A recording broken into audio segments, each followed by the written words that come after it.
बिस्मिल्लाहिर्रहमानिर्रहीम। अस्सलाम वालेकुम डियर स्टूडेंट्स। जैसा कि आप जानते हैं कि हमने चैप्टर नंबर 1 जो है फर्स्ट ईयर की बायोलॉजी का स्टार्ट किया हुआ है और इसमें हमने लेवल्स ऑफ ऑर्गेनाइजेशन जो है वो कंप्लीट कर ली हैं। आज को जो हमारा टॉपिक ऑफ डिस्कशन है वो है फाइलेटिक लिनिएज। फाइलेटिक लिनिएज को समझने से पहले आपको मैंने जब ब्रांचेस ऑफ बायोलॉजी पढ़ाई तो एक ब्रांच ऑफ बायोलॉजी थी एवोल्यूशन। जी, व्हाट इज एवोल्यूशन? अगर हम इसकी सिंपलेस्ट डेफिनेशन करें तो हम कहते हैं conversion of simple form of life, conversion of simple form of life into complex form of life with the passage of time. जी, तो एवोल्यूशन के मुताबिक अर्थ पर जो लाइफ थी बहुत पहले मिलियंस और बिलियंस ऑफ ईयर्स अगो, जो अर्थ पर जो लाइफ थी वो बहुत सिंपलेस्ट थी, यानी आप कह लें कि वो यूनिसेलुलर थी और वो बैक्टीरिया थे। ठीक है, ये मैंने आपको जियोलॉजिकल टाइम स्केल में भी मैंने आपको बताया कि सबसे पहले जो लैंड पर या अर्थ पर जो फर्स्ट लिविंग ऑर्गेनिज्म जो अपीयर हुए थे वो थे बैक्टीरिया एंड साइनोबैक्टीरिया, और वो यूनिसेलुलर थे, वो सिंपल थे। फिर ग्रेजुअली जो है हम कहते हैं कि एवोल्यूशनरी चेंजेस आती गई। क्या आती गई? एवोल्यूशनरी चेंजेस आती गई। अब एवोल्यूशनरी चेंजेस का मतलब क्या है कि एक फॉर्म ऑफ लाइफ यानी जो सिंपल थे, यूनिसेलुलर थे, ये मल्टी सेलुलर होते गए। फिर हमने अगर इसी तरह से वर्टिब्रेट एवोल्यूशन की बात की तो हमने कहा कि पहले फिशेस आई, then amphibians, then reptiles, then birds, then mammals. ठीक है, तो ये एक एवोल्यूशनरी सीक्वेंस जो है वो हमें पता लगता है थ्रू फॉसिल रिकॉर्ड। इसको हम प्रीवियस लेक्चर में डिस्कस करके आ चुके हैं। अब एवोल्यूशनरी चेंजेस आई और इस एवोल्यूशनरी चेंजेस की वजह से हमारे पास न्यू स्पीशीज जो है ये बनती गई। लेकिन सारी की सारी जितनी भी लाइफ है हमारे पास अर्थ पर, उन सब के एंसेस्टर जो हैं, याद रखें, वो प्रोकैरियोट्स हैं। Ancestors of all life are prokaryotes, यानी बैक्टीरिया है। तो जो हम आज का हमारा टॉपिक है फाइलेटिक लिनिएज, इसको हम कहते हैं उर्दू में शजराए नसब।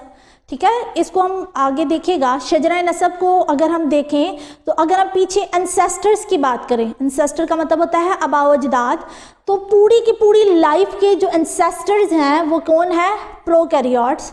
तो इसको देखते हुए एक रफ सा हम शजराए नसब जो है वो ड्रॉ करते हैं, यानी phyletic lineage. For example A species है, उससे बी आई, उससे सी आई, सी में फर्दर वो जो है एवोल्यूशनरी चेंज आया तो ये चेंज हो गई इनटू डी ई, और ये चेंज हो गई एफ जी। तो ये देखिएगा अब एवोल्यूशनरी चेंजेस आ रही हैं और स्पीशीज़ का नंबर जो है वो इंक्रीज हो रहा है। ऐसे ही है, यानी पहले सिर्फ एक स्पीशी एग्जिस्ट कर रही थी, अब जो है 1, 2, 3 और 4। तो इसका मतलब है कि एवोल्यूशनरी चेंजेस के नतीजे में स्पीशीज़ का नंबर जो है वो बहुत ज़्यादा इंक्रीज कर रहा है, और इसी को हम कहते हैं biodiversity. Biodiversity the number and variety of biodiversity को डिफाइन करते हैं। That is very important short question from board point of view. Number and variety of species, number and variety of species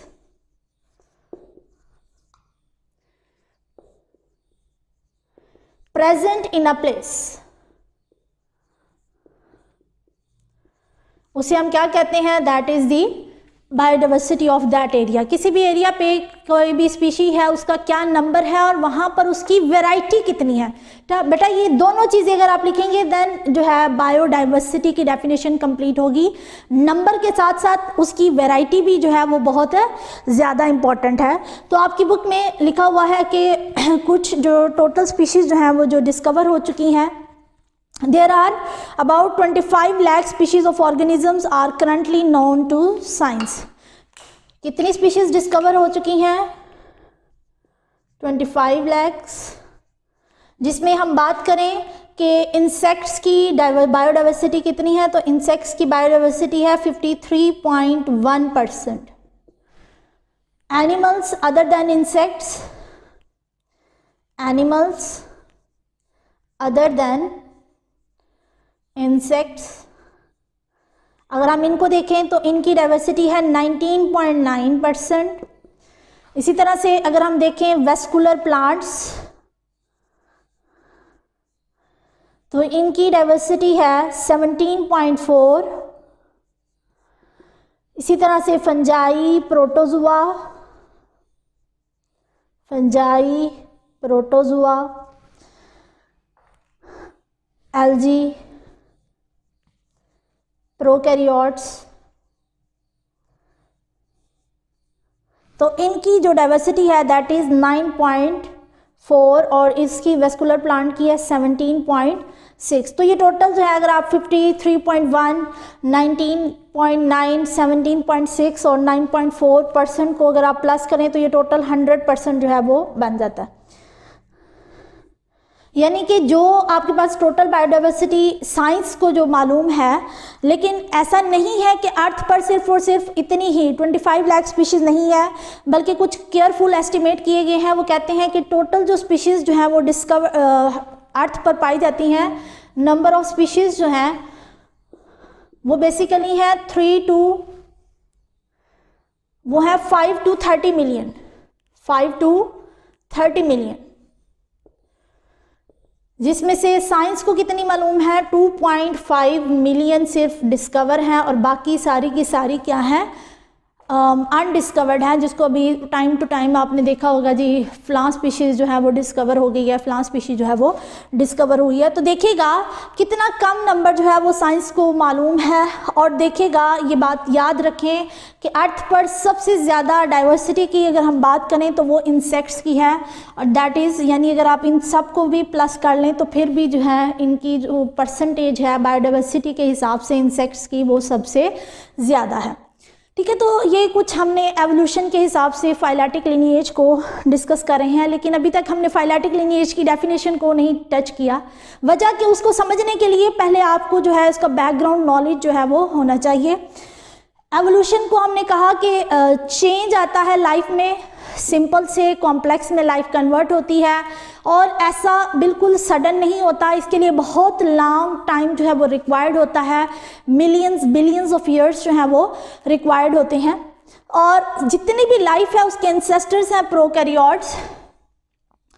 तो यहाँ पर देखिएगा एक एग्जांपल से मैंने आपको बताया कि अगर एक स्पीशी है उसमें चेंज आया, वो 2 में चेंज हुई, देन फर्दर चेंज आया, तो उसकी स्पीशी का नंबर और वैरायटी जो है वो बढ़ती जा रही है। इसका मतलब है कि जैसे जैसे एवोल्यूशन हो रही है स्पीशीज़ का नंबर और वैरायटी जो है वो इनकी इंक्रीज़ हो रही है। तो इसी को हम कहते हैं biodiversity, number and variety of species present in a place, that is biodiversity.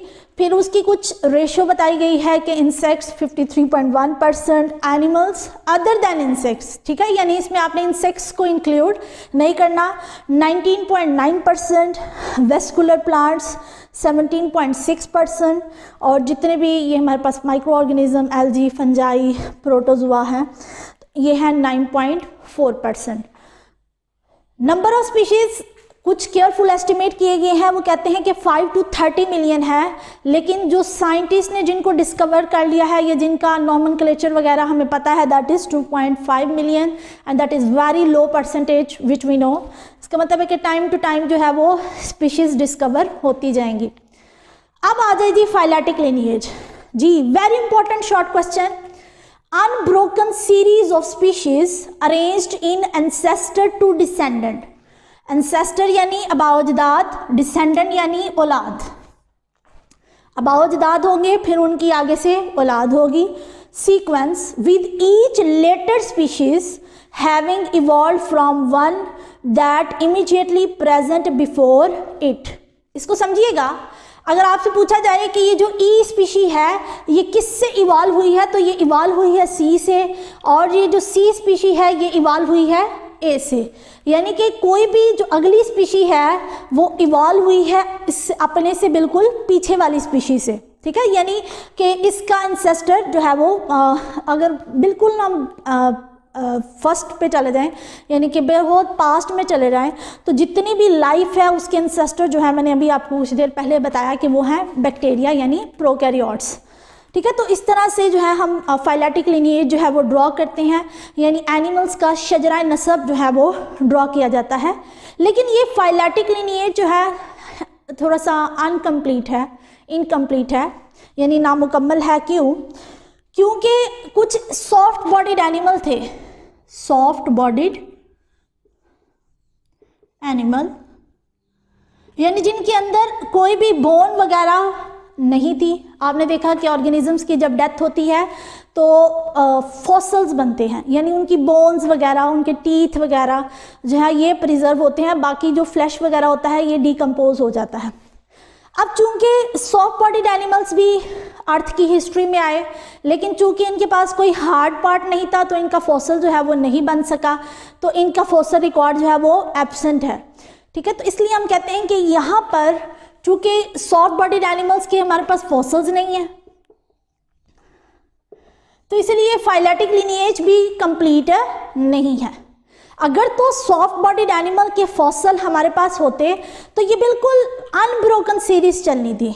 ठीक है, यानी इसमें कोई ब्रेक नहीं आना था, लेकिन चूंकि ये जो है हमारे पास सॉफ्ट बॉडीड एनिमल्स के फॉसल्स प्रिजर्व नहीं हो सके, तो यहाँ पर जो है कोई ना कोई जो है वो गैप आ जाता है। वो कहता है कि every lineage would extend back in time to the common origin of life, कि हम इसको बिल्कुल कॉमन एंड तक ट्रेस कर सकते थे, लेकिन ऐसा इसलिए मुमकिन नहीं क्योंकि कुछ एनिमल्स के फॉसल जो हैं वो हमारे पास प्रिजर्व नहीं है। If there is the availability of complete history of life, हमारे पास कंप्लीट हिस्ट्री ऑफ लाइफ जो है वो अवेलेबल नहीं है, इसलिए शजरा नसब में जो है ये फाइलेटिक लिनिएज में कहीं ना कहीं पर जो है वो गैप्स आ जाते हैं। ठीक है, तो that's all about phyletic lineage. ठीक है, शॉर्ट क्वेश्चन के हवाले से बहुत इंपॉर्टेंट है, और ये जितनी भी परसेंटेज है ये एमसीक्यूज के लिए पूछी जाती हैं, तो इनको आपने अच्छे से जो है वो लर्न करना है। थैंक यू, अल्लाह हाफिज़।